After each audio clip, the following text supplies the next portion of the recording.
Gichin Funakoshi, known as the father of modern karate, began life as a frail, sickly boy in Okinawa. He wasn't born a fighter but a teacher, someone who believed karate was about building character, not just strength. Funakoshi's journey started when his parents, worried for his health, introduced him to a doctor who was also a martial arts master. Training wasn't about defeating others but overcoming his own weakness. Under the stars, in secret, he practiced daily, learning not just techniques but respect, discipline, and humility.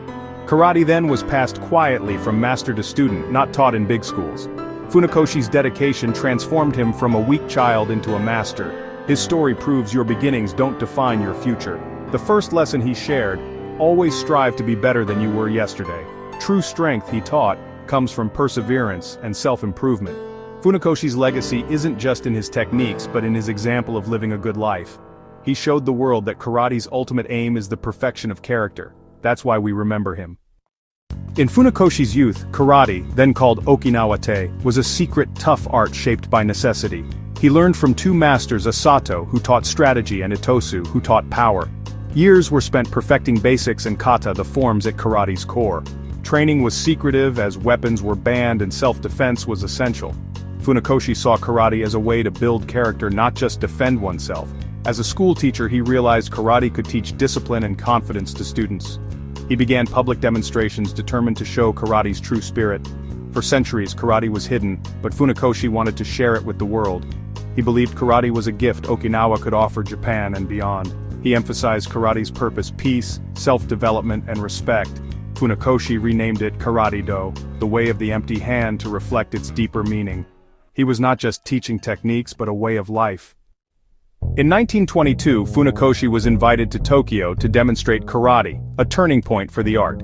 Over 50, he left Okinawa, knowing this was his chance to share karate with Japan.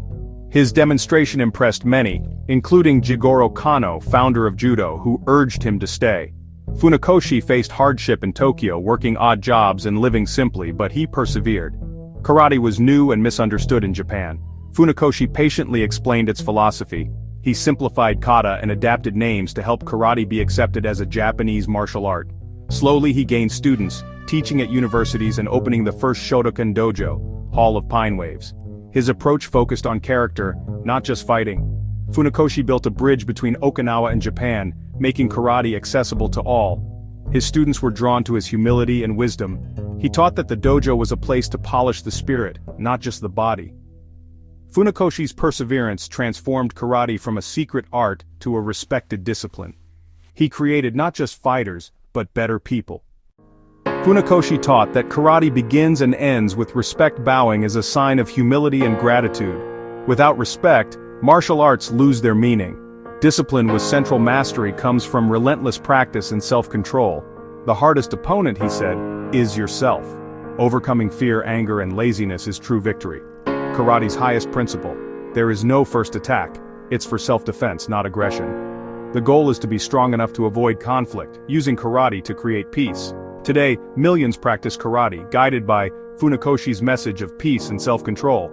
In the dojo, we follow his footsteps, learning to live, not just to fight. The true spirit of karate is in daily self-improvement and making the world better. Funakoshi's legacy is a path of character, respect, and peace. From a small boy in Okinawa, he gave the world a great gift: